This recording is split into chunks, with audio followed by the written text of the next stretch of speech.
Good evening, one and all. I am thrilled to have you here. My name is Frank Gaffney. I'm the president of the Center for Security Policy, and thrilled to be your host for the evening and master of ceremonies. Thank you.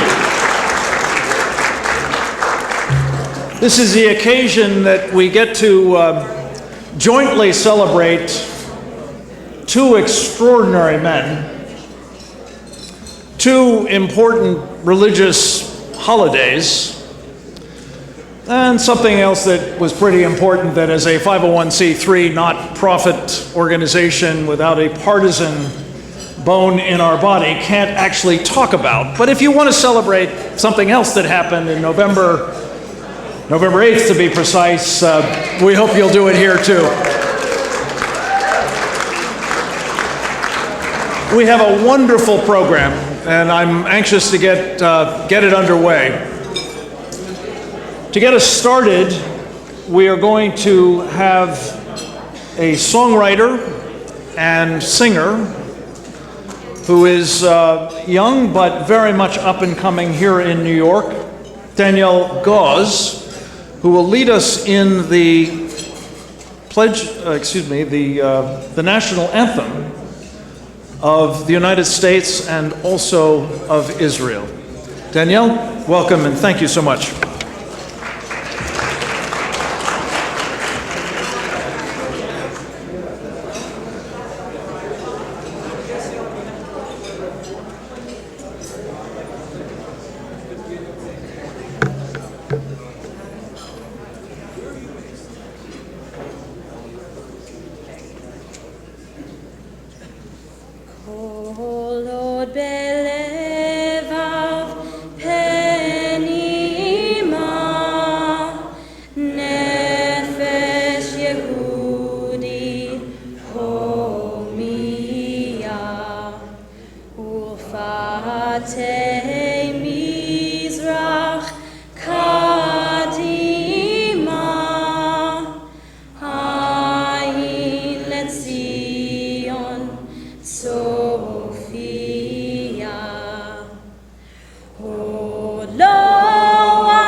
National anthem. Oh, say, can you see by the dawn's early light what so proudly we hailed at the twilight's last gleaming, whose broad stripes and bright stars through the perilous fight o'er the ramparts we watched were so gallantly streaming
We have asked an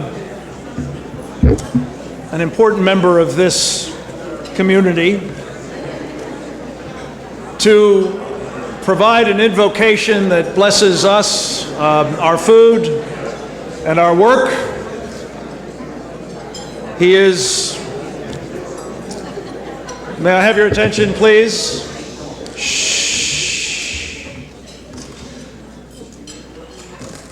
He's a man who I consider to be a serious overachiever, because in addition to being one of this city's most respected rabbis, somehow in his spare time he also has a full medical practice as a gastroenterologist. He is the rabbi of the Edmund J. Safra congregation here and officiates, I believe, over its worldwide operations. A remarkable man, a good friend of our center and the work of this country and of Israel to protect their people and freedom more generally. I present to you Rabbi Eli Abadi.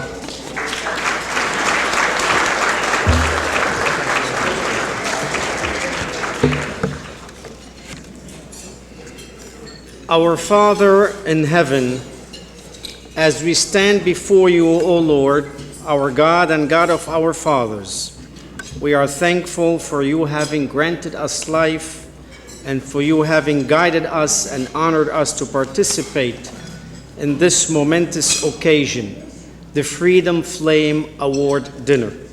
This evening, we invoke your blessings upon the leaders, board, and officers of the Center for Security Policy, President and founder Frank Gaffney, Chairman of the board E. Miles Prentice III, and all members of the board and directors, and upon our honored awardees also, Ambassador Ron Dermer, Israel Ambassador to the United States, Freedom Flame awardee, and Mr. Morton Klein, CEO of the Zionist Organization of America, Keeper of the Flame Award.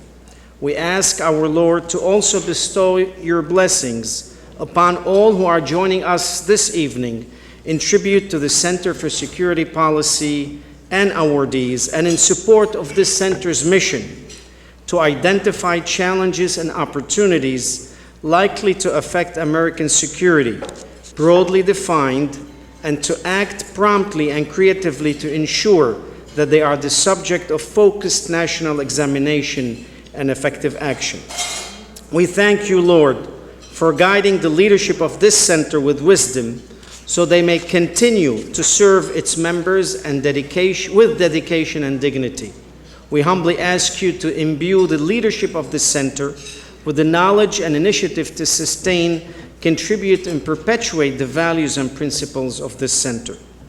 We pray to you, O Lord, that the Center for Security Policy continues to succeed in all its future missions and operations.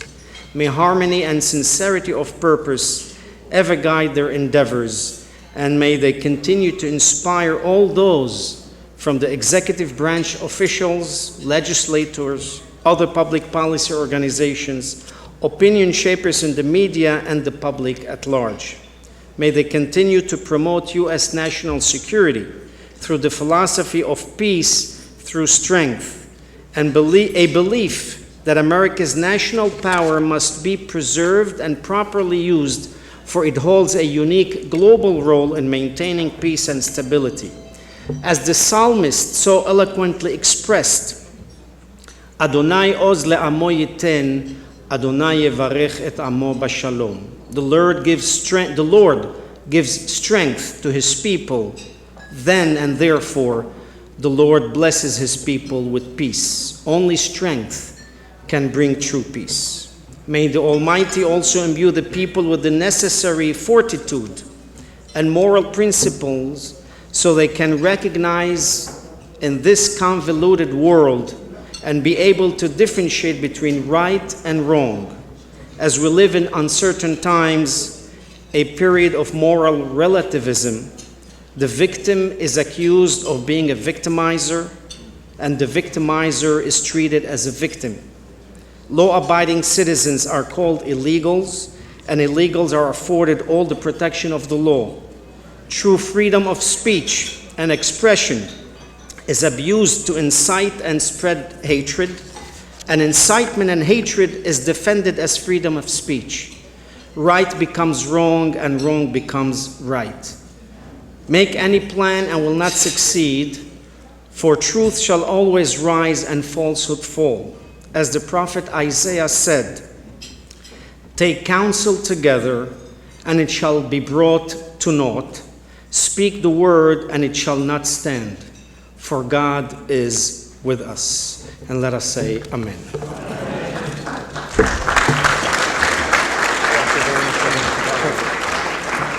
Thank you very much, Rabbi. And with that, we will begin the dinner part of the program and be back to you shortly with the main course. Thank you very much. Bon appetit.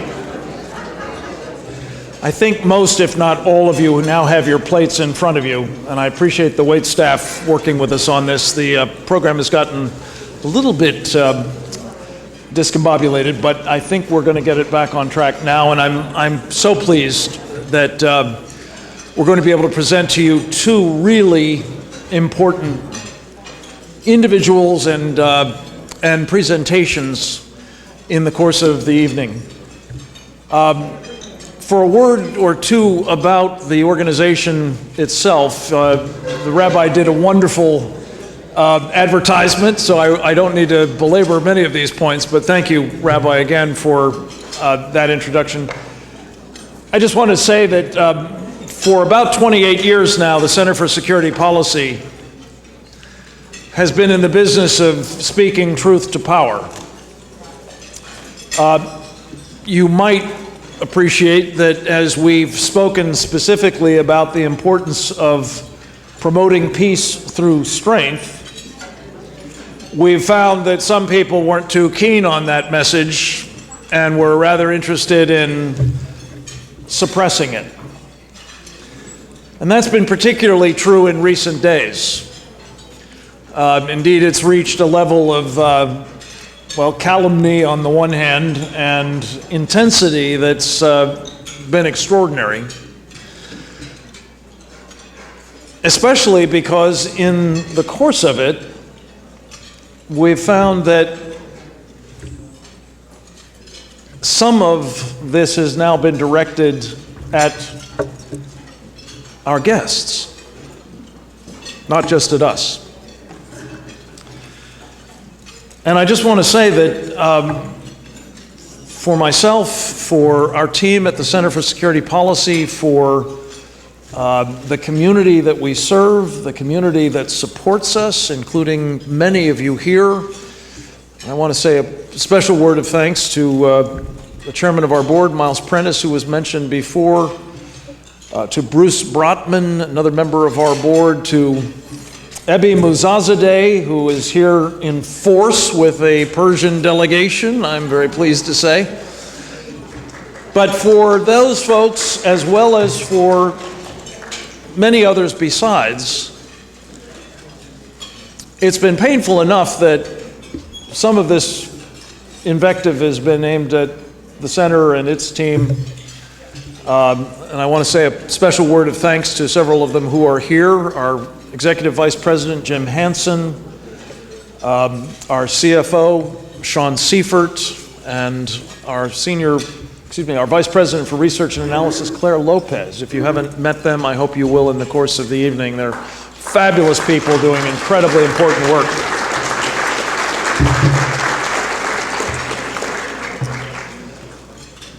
But as I say, we've really been appalled to see some of the same people who've tried to suppress us, trying actually to suppress Ambassador Dermer, at least his appearance here, Mort Klein and his appearance here. And it means the world to me that neither gentleman yielded to the pressure not to come, not to appear, not to be part of this program. So thank you. Thank you to you both. In fact, I'm fairly certain that the Lord, working in mysterious ways as he does, that the kind of controversy that's been stirred up is actually going to make this program all the richer, all the more memorable for you, all the more consequential for the people beyond. So I want to just say that word of special thanks from me, from my heart, to you both before I introduce the woman who has graciously agreed at the last possible moment to step into the breach to introduce our guest of honor for the 2016 Freedom Flame Award. As it happens, Judge Jeanine Pirro is a recipient of this award in her own right a couple of years back.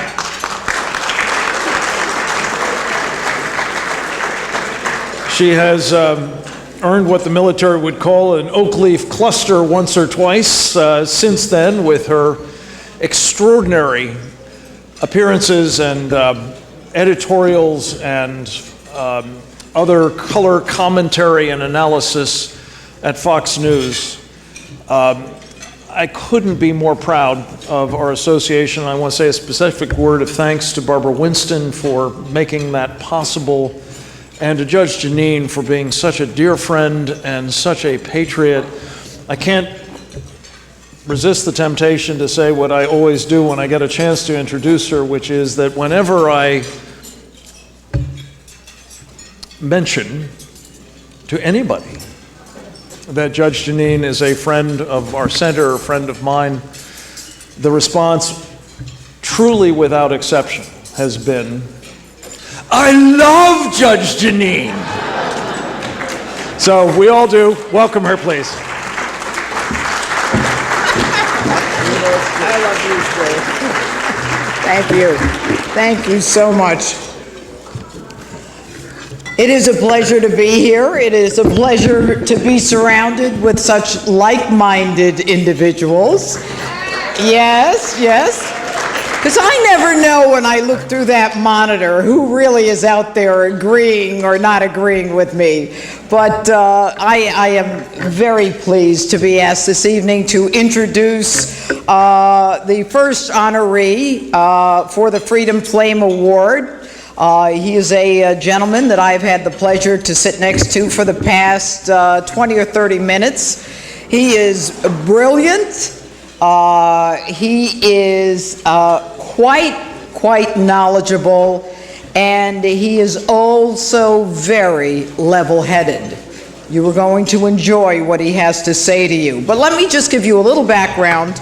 And I found it fascinating that Israel's ambassador to the United States is a graduate of Wharton at the University of Pennsylvania.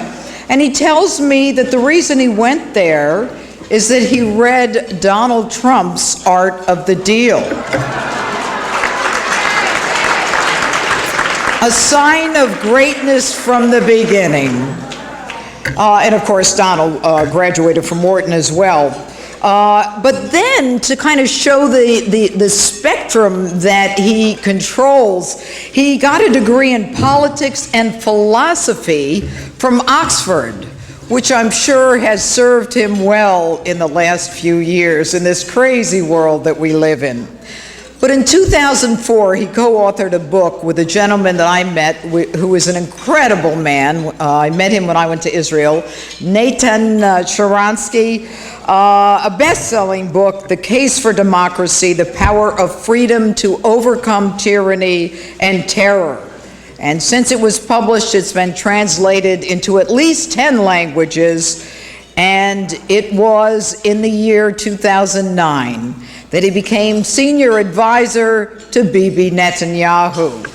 And he has been said to be so close to Netanyahu that he has been called Bibi's brain. And since 2013, he is the ambassador from Israel to the United States.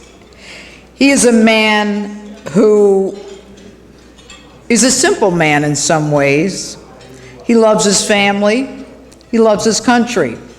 He has 5 children, and he kept trying because the first 4 were boys. And he was delighted to say it gets better, that the 5th is a girl, and guess what her name is? Not Bibi. Her name is Golda.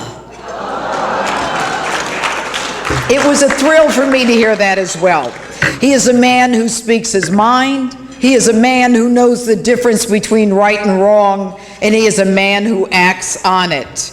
And when he heard about the deal with Iran, it was this man who made a decision to get Bibi Netanyahu in front of Congress. It was this man who quietly engaged with those in the political world who he doesn't consider enemies but simply opponents that he had to try to get to come to his side. He understands what is going on in the world, and as it relates to this evening, very quickly, he understands one of the most important tenets of a democracy, and that is free speech. That's why he's here. It's about freedom of speech, which is at risk everywhere where there is Sharia in the world.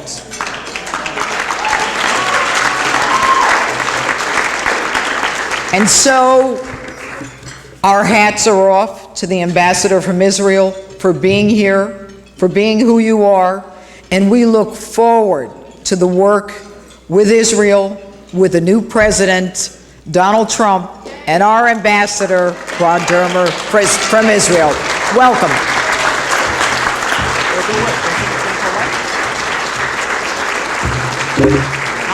I got this too. Where's the picture? Pamela. There we go. Thank you. My pleasure. Love you. One more. Thank you. Thank you. Congratulations. Thank you. Thank you, sir. Thank you. Yeah.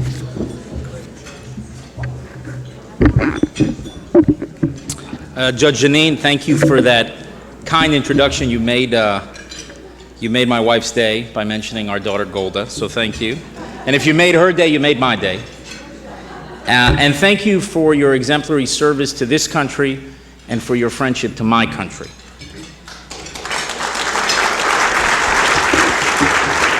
I want to also recognize my fellow honoree, Mort Klein.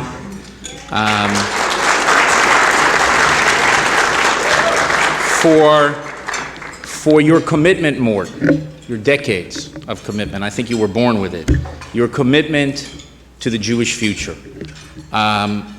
The only problem is, Mort, occasionally you need to take a stand on issues.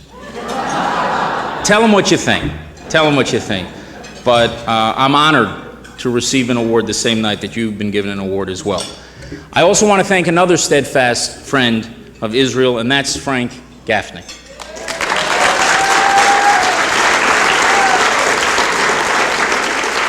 Winston Churchill famously remarked, "You have enemies, good. That means you have stood up for something sometime in your life." Well, if you have enemies, Frank, it's because you have stood up for something many times in your life, and that something is freedom, an unwavering commitment to freedom for America, for Europe, for Israel, for everyone. And I think I speak for every person in this room and many people who are not in this room when I say thank you for standing up for all of us.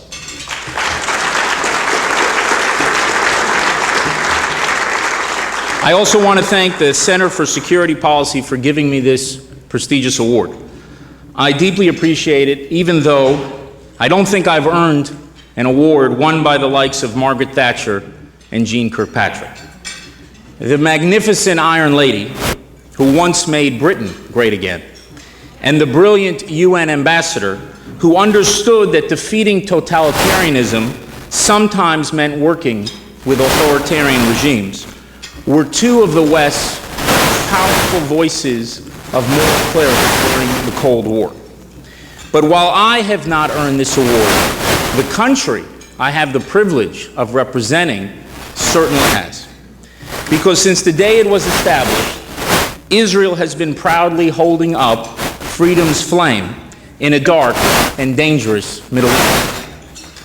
During the Cold War, Israel stood faithfully by America's side in a fight against the empire. We defeated Soviet client states on the battlefield. We safeguarded a vital square on the global chessboard, and we created an island of liberty in a sea of tyranny.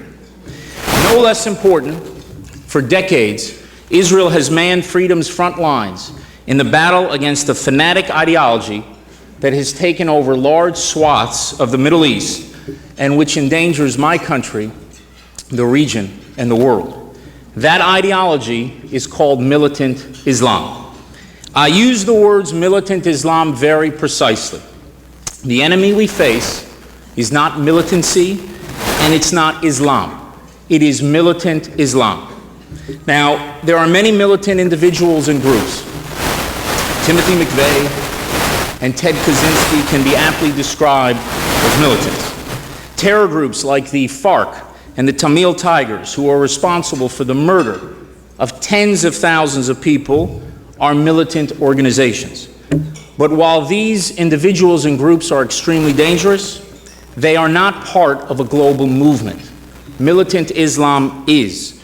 The forces of militant Islam have struck in New York and Orlando, London and Paris, Bali and Bangkok, Sydney and Buenos Aires, and dozens of other places across the world.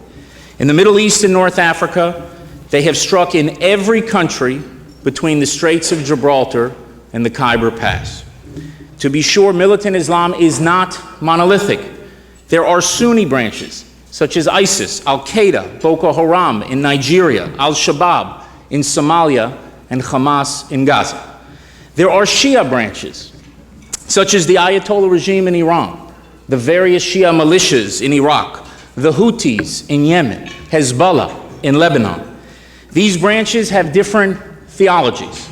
The militant Sunnis are fixated on the early 7th century. The militant Shiites are fixated on the middle of the 10th century. Perhaps one day they'll compromise and take us all back to sometime in the 8th century. And while these militant Islamists, they fight Christians and Jews and Yazidis and Kurds and other non-Muslims, they also ferociously fight each other in their battle to determine who will be the king of the militant Islamic hill.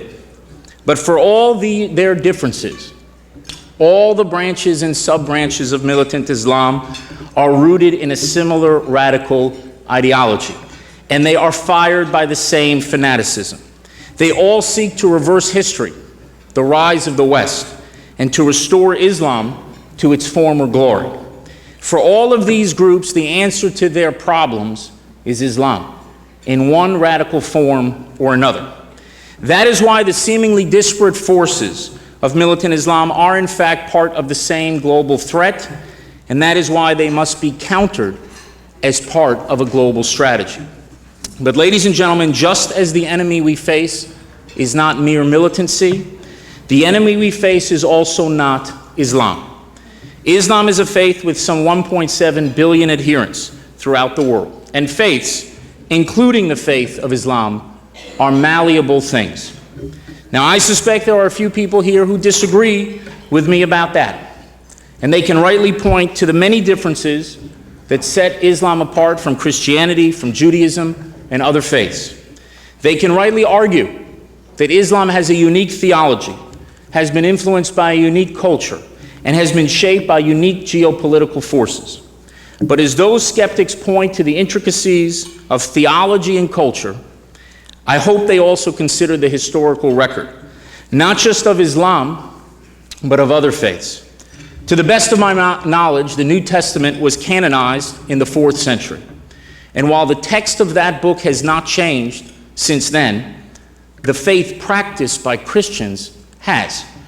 The Christianity that for centuries justified the slaughter of Jews all across Europe and that spread anti-Semitism to every corner of the globe is not the same Christianity that was preached by abolitionists who fought slavery in the 19th century, or that is practiced by evangelicals in America in the 21st century. So too the relatively tolerant Islam practiced in 12th century Spain and practiced for some 13 centuries in Persia before 1979 is not the Islam of ISIS or the Islam of today's Ayatollah regime. Admittedly, it is troubling. It is troubling that to find a more tolerant Christianity, one only need look at the present, whereas to find a more tolerant Islam, one must look largely to the past. But my point, ladies and gentlemen, is that Islam, like other faiths, has evolved. And I see no reason why it cannot or will not evolve again. So do not assume that the forces ascendant in the Muslim world today will be the same forces ascendant in the future. Whether that happens or not will depend mostly on changes that come from within the Muslim world. But the pace and extent of those changes depends partly on us as well. It depends on not painting all Muslims with a single brush and not declaring nearly 1/4 of the world's population irredeemable. It depends on recognizing that the greatest victims of militant Islam are those Muslims who do not share its unforgiving creed. And it depends on helping those who seek to reform Islam from within. Let me read you the words of one of those reformers. Quote, "I'm really offended when people are intimidated, terrified, and killed under the pretext that such practices are part and parcel of divine teaching ordered by God. I feel offended when destruction and sabotage are promoted as a heavenly triumph for God on earth. I swear that nothing could ever be built on destruction, demolition, or murder." Those words were not scrawled by a dissident languishing in some dungeon in the Middle East. Those words were spoken last week at a religious university by Abdel Fattah al-Sisi, the president of Egypt.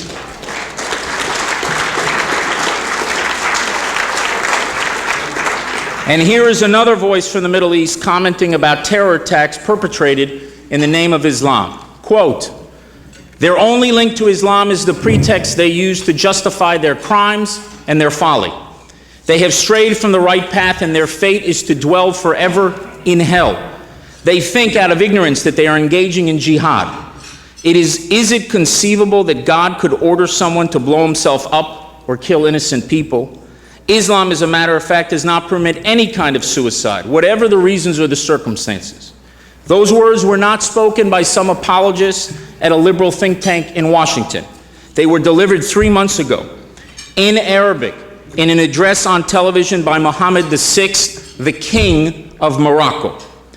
Ladies and gentlemen, when the President of Egypt and the King of Morocco say things like this, something is happening in the Middle East. It does not mean that the problem of militant Islam has suddenly vanished, but it does mean that there are serious partners in the region who are fighting militant Islam in ideological terms, partners who cannot be dismissed as secular heretics, but who are themselves devout Muslims who have the credibility to challenge the Islamists' claims to represent Islam. The reformers within Islam are real, and we should be doing everything we can to help them. You know what one of the best ways to help them is? To confront the Islamists they are fighting, and to defeat those Islamists again and again and again.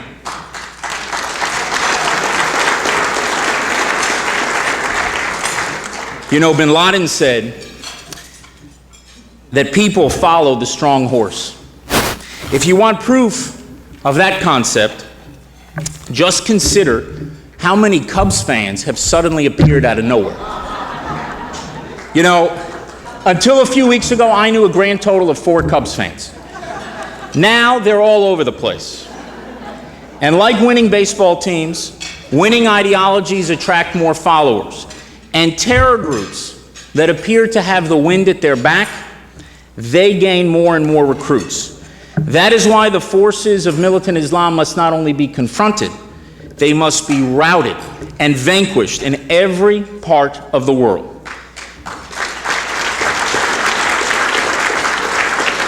In the Middle East, my country, Israel, is engaged in that battle every day against Iran's terror proxies, Hezbollah and Hamas, and against various other terror groups that threaten us from Syria, from Sinai, and elsewhere.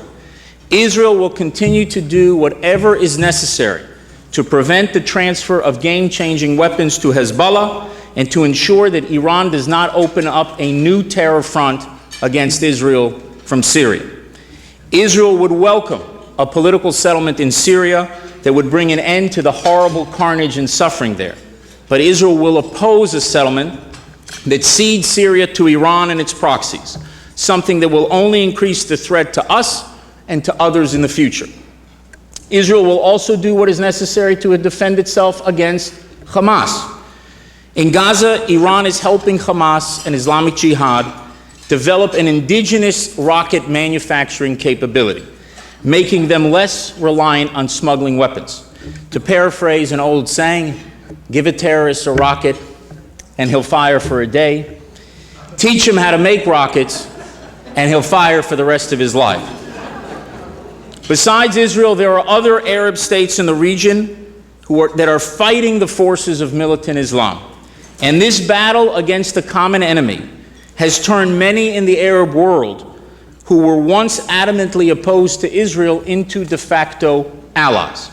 Our sincere hope is that this new alliance will enable us to build lasting bridges of coexistence, something Israel hopes to discuss with the incoming Trump administration.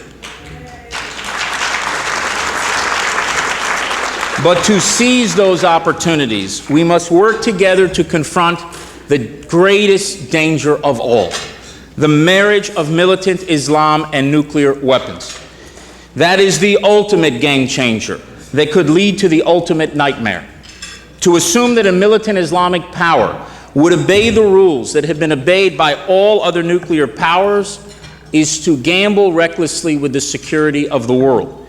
Militant Islamists break the rules. They take over embassies. They destroy millennial-old statues. They fly into skyscrapers and kill thousands. They make the unimaginable imaginable. Militant Islam is capable of anything because it is fundamentally different. Huntington wrote of the clash of civilizations. The truth is that there is a competition of civilizations. The last 3 decades has witnessed the rise of Asia that has brought billions of people into the global economy and resulted in a natural realignment of power between East and West. But wedged between East and West is militant Islam. And this civilization, if you want to call it that because it's more like an anti-civilization, this anti-civilization is in a clash with all the rest. Militant Islam does not seek to flex its muscles within the international order. It seeks to upend that order. And everyone who cares about peace should do everything to prevent that fanaticism from ever arming itself with nuclear weapons. That is why Israel so strongly opposed the nuclear deal with Iran. Had that deal blocked Iran's path to the bomb, believe me, Israel would have been the first to support it. But the deal does not block Iran's path to the bomb. It ultimately paves it. Rather than dismantle Iran's military nuclear capability, this deal merely places restrictions on that capability for a limited time. Restrictions that are automatically removed. Remember those two words, automatically removed, even if Iran does not change its behavior. So in 10 to 15 years, actually now it's 9 to 14 years, Iran could remain the foremost sponsor of terror in the world and legitimately enrich enough uranium to place it on the cusp of having the material for an entire nuclear arsenal. In the meantime, without violating a single clause of the deal, Iran can conduct R&D on more and more advanced centrifuges. And unless it is stopped, Iran will continue to defy Security Council resolutions to build intercontinental ballistic missiles for its future nuclear arsenal. And ladies and gentlemen, here's a newsflash. Iran and Israel are on the same continent. So those intercontinental ballistic missiles those ICBMs, they're not for Israel, they're for you. As Prime Minister Netanyahu said on 60 Minutes this Sunday, Israel looks forward to discussing with the Trump administration the nuclear deal with Iran, as well as the dangerous regime it has helped strengthen. And we hope to forge a common policy with the administration that could help advance security and stability in the region. Ladies and gentlemen, defending militant Islam will require more than confronting and defeating its forces in the Middle East. It will also require not allowing people in our own countries to keep us from identifying and understanding the enemy. Because an enemy you refuse to name is an enemy you will never understand. And an enemy you do not understand is an enemy you will never defeat.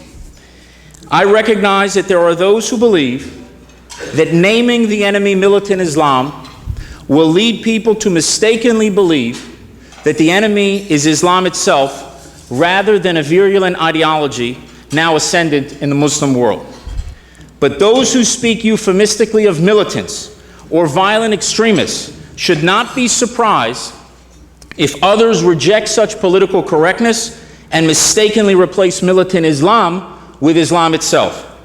We must also reject the shameful efforts of some to prevent any serious discussion about the nature of the enemy we face. Now, I realize the full extent of those efforts only after a controversy erupted about me speaking here tonight. The day you announced that I was being given this award, the spokesman at my embassy received an email from the Southern Poverty Law Center asking me why I was accepting an award from what they called an anti-Muslim hate group. I was a bit surprised. First, because I have known Frank Gaffney for many years. And while I don't agree, Frank, with every single thing you say or believe, Frank Gaffney is no hater and no bigot.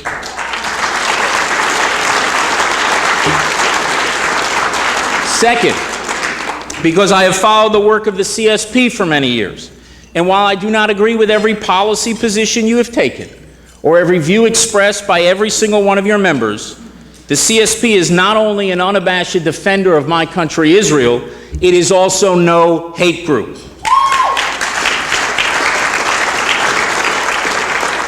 But I must admit, the fact that it was the Southern Poverty Law Center that was making this allegation got my attention. It did, because I always thought highly of that organization. After all, when I was growing up in this country, the SPLC went after the KKK.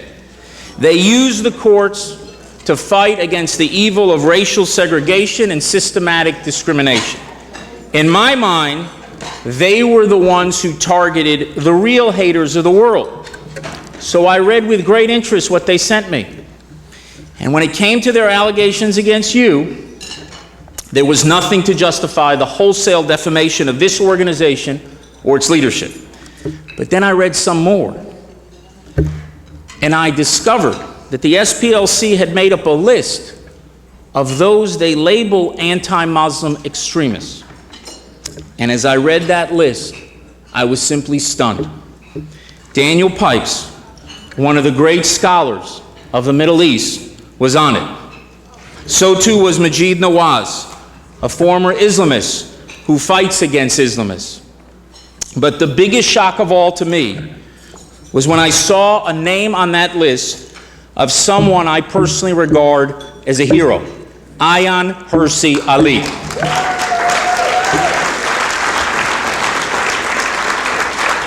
For those of you who do not know Ayaan, she was the Dutch parliamentarian who in 2004 produced a film with Theo van Gogh called Submission, which focused on the oppression of women in the Muslim world. Because of that film, Van Gogh was assassinated by a fanatic Muslim, and Ayaan was forced into hiding. She has had to live with death threats and under constant protection ever since. Yet rather than cower in anonymity, Ayaan writes books, publishes articles, makes speeches, and fights for her ideas in particular the need for sweeping reform in the Muslim world. Today, Ayaan Hirsi Ali is one of the world's great champions of freedom, pluralism, and tolerance. And every self-respecting group that claims to value any of those things should be defending her, not defaming her.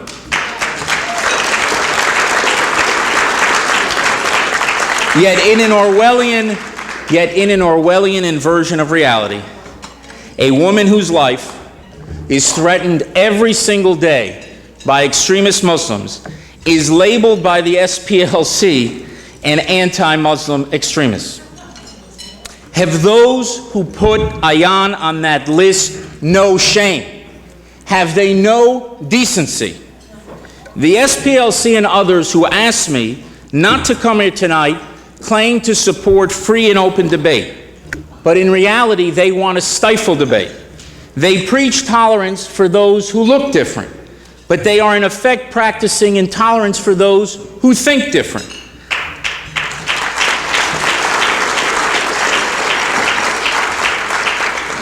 Unfortunately, some have amended that famous Voltairean dictum to be, "I hate what you say, and I will never defend your right to say. I will defame you as an extremist. I will label you as a racist and bigot. I will put you on the blackest of lists that should be reserved for Nazis, for the Klan, and for the true enemies of mankind." Well, ladies and gentlemen, I don't stand with the defamers and the blacklisters. I stand with Ayaan Hirsi Ali.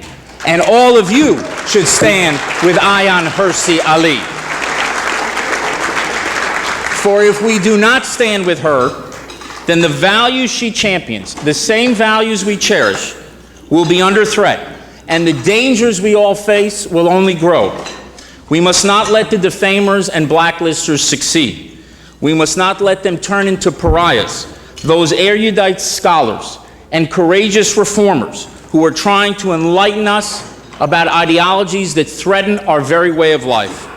For more than our values are at stake, our lives are at stake, because without the wisdom of those scholars, without the courage of those reformers, we will have a much more difficult time winning the fateful battle that is underway. That is why, ladies and gentlemen, I am truly honored to accept this Freedom Flame Award tonight. I accept it in the name of a country that has proudly held up the light of liberty and decency in a dark and cruel corner of the world.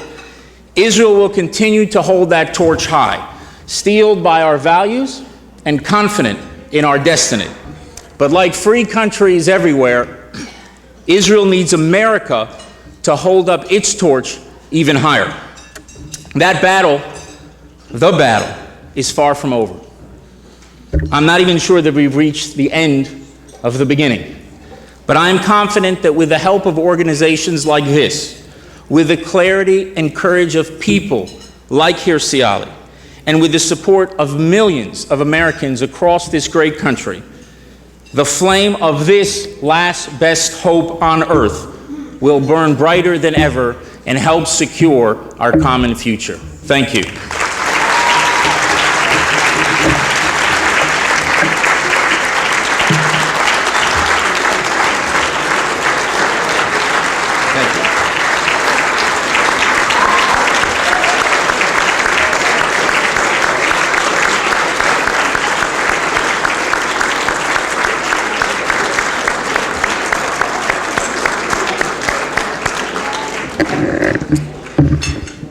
Mr. Ambassador, thank you for those extraordinary remarks.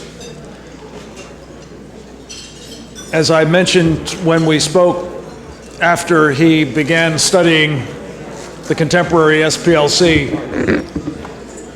and told me that in the face of that opposition, he was going to continue to come tonight and make these remarks, I said, this is an award that is meant to acknowledge profiles in courage, and you've earned it all over again.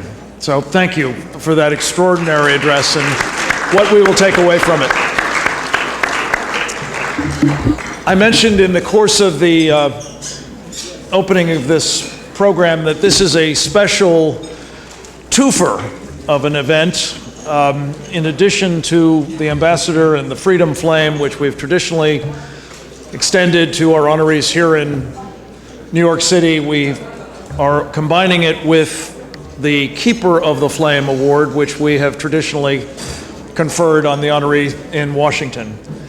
The person who has borne the brunt of making this double feature possible and elegant and seamless in spite of any number of upsets and various setbacks is Tracy Johnson. And I just would ask you to join me in thanking Tracy.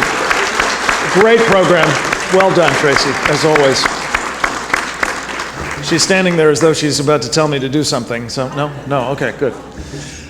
With that, let me turn to the happy pleasure of saying a few words of my own before introducing an introducer of our second guest. In this business, this, think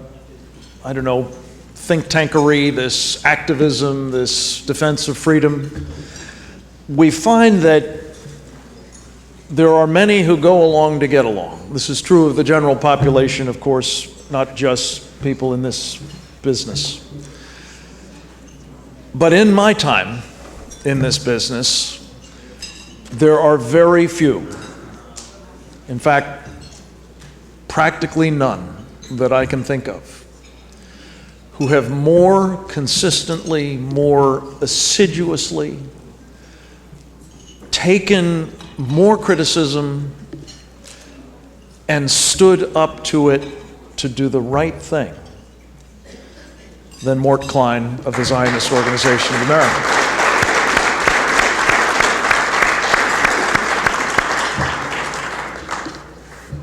And he has been an inspiration, I think, to all of us who love the State of Israel and who love freedom more generally, for having done that for year upon year. We're quibbling about exactly how long this has been. He says 23 years. Our introducer in a tape message here will talk about 24. I'm rounding it up to 24. Mort, it feels at least like 50, doesn't it? But I hope that tonight, on this occasion, inspired by what the ambassador has said, you will take, as I have from Mort Klein, a sense of mission and purpose and clarity about a challenge that is truly afflicting not just Israel, not just the United States, but the free world. And to help make that point and introduce our guest, I'm very pleased to welcome, through the miracle of the videotape, a woman that I've admired and had the privilege of working with as well for a long time. These days, as an adjunct fellow of our center, as a senior fellow of the David Horowitz Freedom Center, the director of its Israel project, an editorialist with the Jerusalem Post, the author of a couple of best-selling books about Israel and freedom, the inimitable Carolyn Glick. Good evening. I'm so sorry that I couldn't be with you guys today in New York, but I'm so glad that Frank Gaffney asked me to please introduce Mort Klein before he receives the Freedom Flame Award from my home in Efrat in Gush Etzion in Israel. So before I talk about Mort, I just want to give a shout out to Ambassador Ron Dermer. Ambassador Dermer, I want you to know that we are so proud of the work that you're doing for us in the United States. You really bring your credit to Israel and to the Jewish people in the work that you do, particularly the work that you've done in the last 2 years. I know it's been very difficult, but we really, we're all behind you and we're all rooting for you and we're all proud of you. So congratulations as well for your award this evening. Now, Mort's been head of the Zionist Organization for 24 years, and during that time, Mort has stood out almost from the get-go as the go-to guy that you can always depend on to give that strong clarion voice of Zionism in the United States. Come hell or high water, no matter what's going on in Washington at any given time, Mort has stood like a rock, defending Israel, defending Jewish rights, a clear Zionist voice in the United States. That voice has been necessary not only to defend Israel and to make Israel's case before consecutive and successive administration, but also in the Jewish community itself, where there's this tendency that's unfortunately growing these days to try to conflate pro-Israel with politically correct. And Mort says no, being pro-Israel means standing for a strong Israel, means standing for Jewish rights and upholding them not only in Israel but also in the United States. This is important both for the continued survival and prosperity of the Jewish people, but also for the freedom and security of the United States of America. So Mort, you're an amazing Jew, you're an amazing Zionist, and yes, you're an amazing American. God bless you, and God bless the Zionist Organization of America. Congratulations to you for receiving this important award, and everybody have a great time. Take care.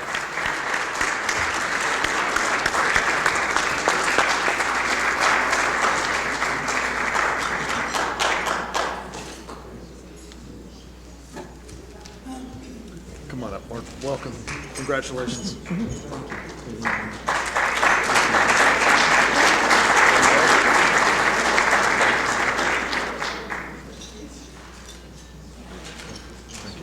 God bless you.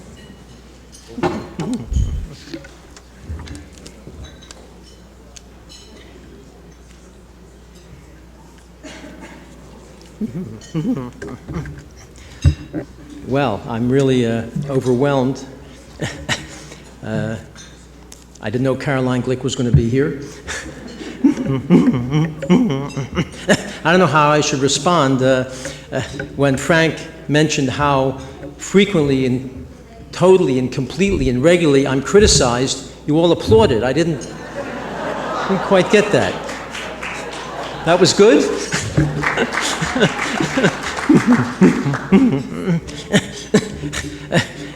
As my wife's instructed me, I have to always say, as I say in every speech, to warn everyone, I have Tourette syndrome, Gilles de la Tourette syndrome. I've had it since age 5, causing me to make sounds I can't control, facial tics I can't control. My father had it as well.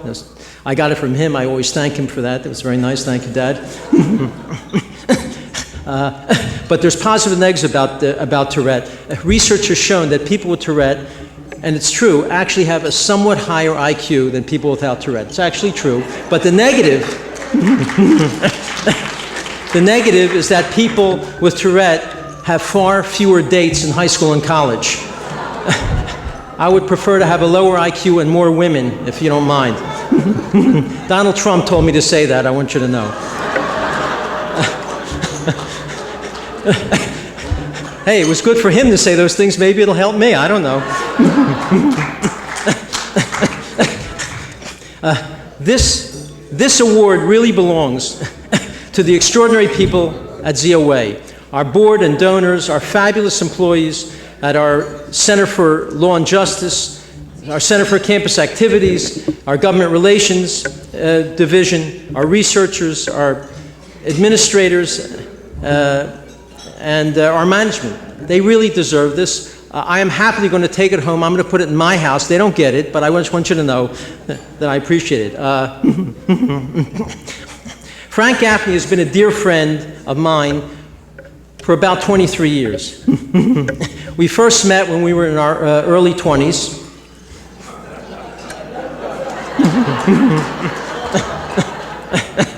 We both were among the few who thought that the Oslo agreements were one of the biggest mistakes a country could ever make on behalf of their people. We thought it from the very beginning. But sometimes, I must say, I don't know if Frank remembers, I would actually weaken. And I would think, can we alone be right? And all of the Jewish groups be wrong? And the Israeli government be wrong? Maybe we're missing something, I would say.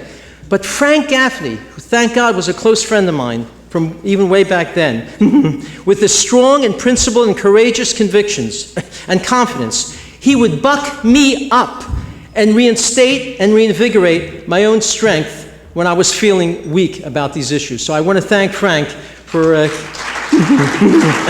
not moving to the left. And when we lobbied together on the Hill, Frank would be tougher than me. He made me, in front of members of the Senate and House, look like a left-winger by comparison. That's why I brought him along. Made me look so moderate and reasonable. And he would be raising issues that few of us ever even thought about, like the danger of EMP, the danger of Sharia law, the Muslim Brotherhood infiltration. And everything he's talked about and written about has turned out to be true. So Frank Gaffney, you have been wrongly mislabeled. Because truth is not a political position. Truth is not a political position. So Frank, you're not a conservative. You're not a right-winger. You are simply a rational centrist. That's what you are.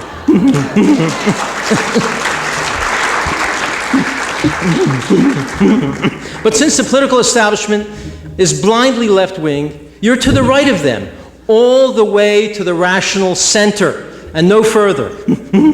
Winston Churchill was called a right-winger for telling the simple truth about the Nazis. Frank Gaffney in the Center for Security Policy is called the same thing for telling the truth about EMP and radical Islamic terrorism, and the truth about Yasser Arafat and Mahmoud Abbas and the Arab-Islamic war against Israel and the dangers of a Palestinian, Hamas, Iran terror state. And there's a real basis, ladies and gentlemen, I'm afraid to say, there's a real basis to fear that there may well be a dangerous anti-Israel resolution brought before the Security Council of the United Nations before the end of President Obama's term of January 20. Why do I say that? WikiLeaks has White House official Stuart Eizenstat saying, quote, there's a distinct possibility that the administration of Obama may seek a UN Security Council resolution embodying a Palestinian state. WikiLeaks.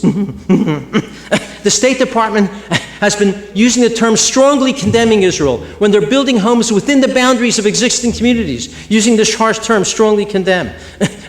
The State Department has said, we're going to have to carefully consider our future engagement at the UN. This is only in the last 2 months. And we've had editorials in the New York Times calling for the UN to pass such a resolution. Jimmy Carter, writing an op-ed in the New York Times, saying the same thing. I believe this is an orchestrated move by the administration to get people used to this sort of thing. And when Samantha Power, the ambassador to the UN, was asked by me, and when John Kerry was asked, will you veto an anti-Israel resolution at the UN before the end of this term if that happens, they refused to respond. We haven't seen it. We don't know what it says. I can't respond that way. They refuse to respond. And President Obama has refused to respond the same way. So we're very worried that a resolution will happen in January when Sweden will be the president of the Security Council. Sweden, who has called already for the establishment of a Palestinian state, already accepting the so-called state of Palestine, a resolution which will say that settlement, that Jewish communities in Judea and Samaria and Eastern Jerusalem are illegal, and to establish a Palestinian state either immediately, unilaterally, or within 1 year. And this is not only dangerous, it is absurd. It's dangerous because this will make BDS legitimate, because it'll be Israel violating international law by building communities in Judea and Samaria, Eastern Jerusalem, or not accepting a state. But it's ridiculous because there is no occupation. I say it all the time. I'm sick to death of people talking about it. Israel's given away all of Gaza. They've given away 40% of Judea and Samaria. That's where 99% of the Palestinian Arabs live. The Palestinians have their own parliament, their own schools, their own textbooks, their own newspapers, radio stations, TV, businesses, police force. They run their own lives except security. Israel is still there for security reasons because the Arabs keep evolving terror cells to murder Jews. So it's high time to understand that there is no occupation. Israel has not built a single new community in Judea and Samaria since 93. Not a single one. They've only built within the boundaries that existed in 93. And of all the communities in Judea and Samaria, Ephrata, Ariel, Ma'al-Adumim, and so on, it comprises less than 2%. Less than 2% of Judea and Samaria. Less than 2%. And this whole issue about discussing Jerusalem, I'll simply say, our Jewish holy books, the Jewish holy books, mention Yerushalayim 700 times. It's not mentioned a single time in the Quran. How holy can Jerusalem be to the Muslims if their holy book doesn't even mention the city? It's a propaganda lie. It's a propaganda myth. And you know, when they controlled eastern Jerusalem, not a single Muslim leader, except for King Hussein, ever visited this holy city to the Muslims. Not a single one. It's rubbish, it's a propaganda lie, and it's time that people say so. Jewish people, Christian people, all of us. And this nonsense of a Palestinian state, which will be a Hamas-Iran terrorist state, it won't solve the problem and bring peace. Sovereignty won't do that. Syria has a sovereign state. Iran has a sovereign state. North Korea has a sovereign state. Are they delightful and lovely? Are we glad they have sovereign states? And the sovereign state will be Judenrein. Mahmoud Abbas repeatedly says, our future state of Palestine will not have any Jews living in it. Do we want a racist, anti-Semitic state of this nature? And no one even talks about this outrageous statement that Mahmoud Abbas says repeatedly. Do we want a state that only this week voted in Marwan Barghouti, who's in an Israeli prison for murdering dozens and dozens of Jews? They voted him in to be a member of their central committee. Is that the type of terrorist, disgraceful state we want? They're not interested, frankly, in the state unless they get it unilaterally. If it means accepting Israel, they don't want it. That's why Mahmoud Abbas, in the last few weeks, has demanded that England apologize for the Balfour Declaration, which established a Jewish state. So they won't accept the state no matter what borders that state exists on. It is Israel's destruction they're interested. And a state would be a terrible disaster, endangered Israel along Israel's longest border. When I mention this to people in speeches, I say to Americans, how would you feel about having a Palestinian Arab, Hamas-Iran terrorist state, which is what it'll be, on America's northern border or our southern border? Would you accept, if the Palestinian state was going to be in our north or our south, would you accept such a state? And they say, no, we don't want such a state. Let it be next to Israel. Because they understand this would be a terrible danger. This terrible possibility that may evolve, God forbid, in the United Nations. So we are working, and I'm urging all of you to talk to people in Congress to pass legislation, and they can do it before January 20th, that if Obama allows such a resolution and doesn't veto it, we must stop all U.S. funding of the United Nations and stop all U.S. funding of the Palestinian Authority.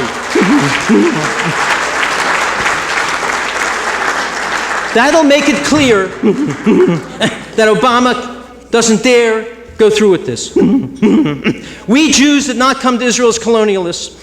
We came neither like the British imperialists, nor like the French colonizers in Algeria, nor like the English and Dutch settlers in South Africa. We Jews did not come like the emigrants seeking a new continent, a new homeland. We Jews came back to our ancient homeland, given to us by God Almighty, King of the universe.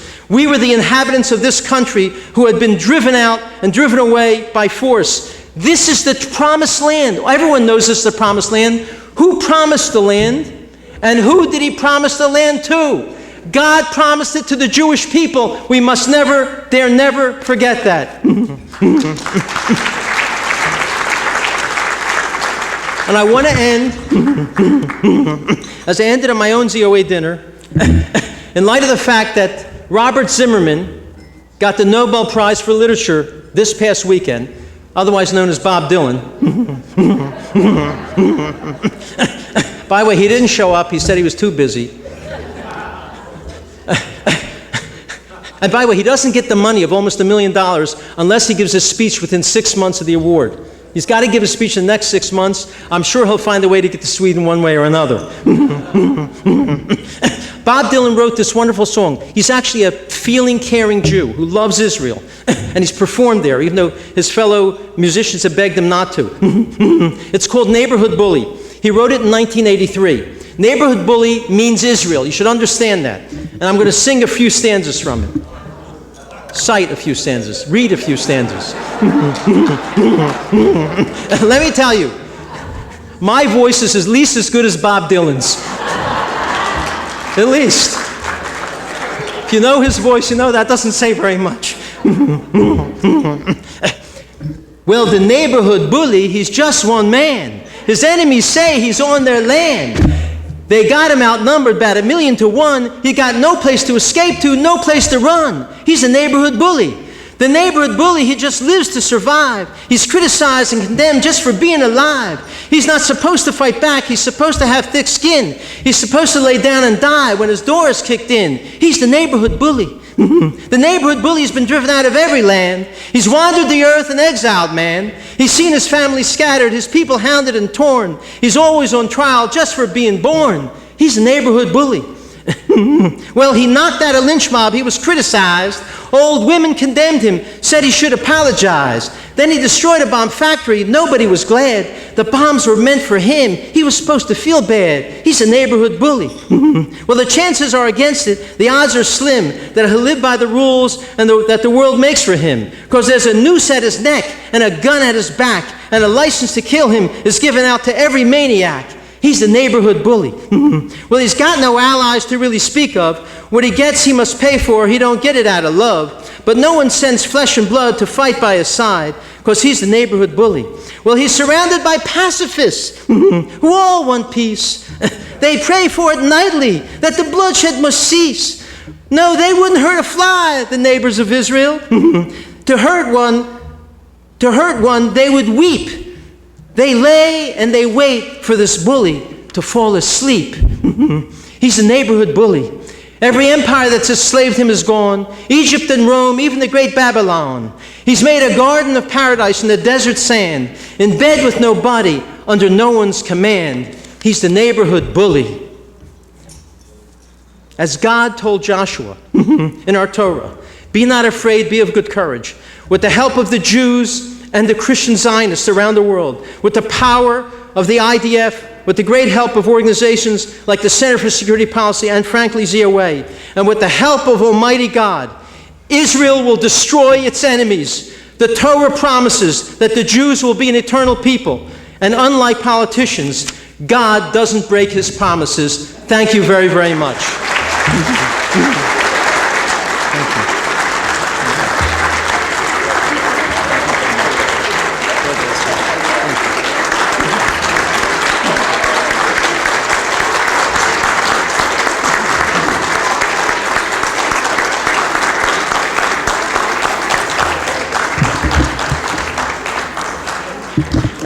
Well, you see why he's the keeper of the flame.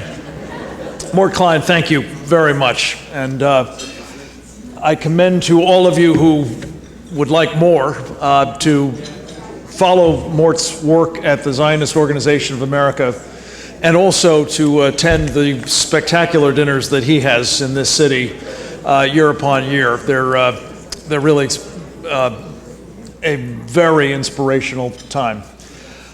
Is Danielle Goss still here? I don't see her at the moment. Are you? Do you want to come back up? We're just going to finish up the evening, as we are fond of doing, with a quick, I mean, it's hard to top that kind of rap thing that Mort did, but Danielle's pretty good, don't you think? We're going to ask her to do God Bless America. Thank you. I'm back. Thank you. So if you will, please join me in God Bless America.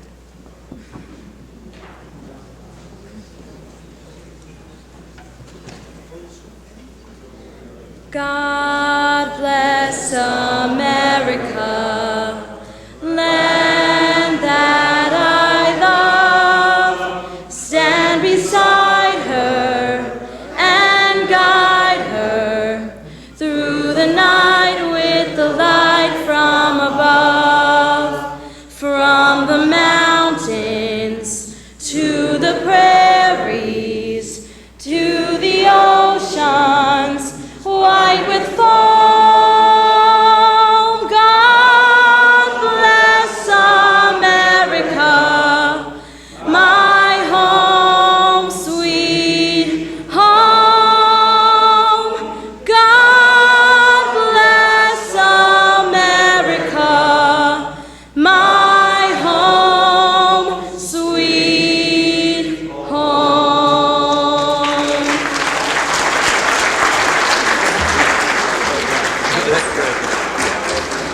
That's it, ladies and gentlemen. Thank you very much for being with us for this extraordinary program. Go in peace. Thank you for joining us.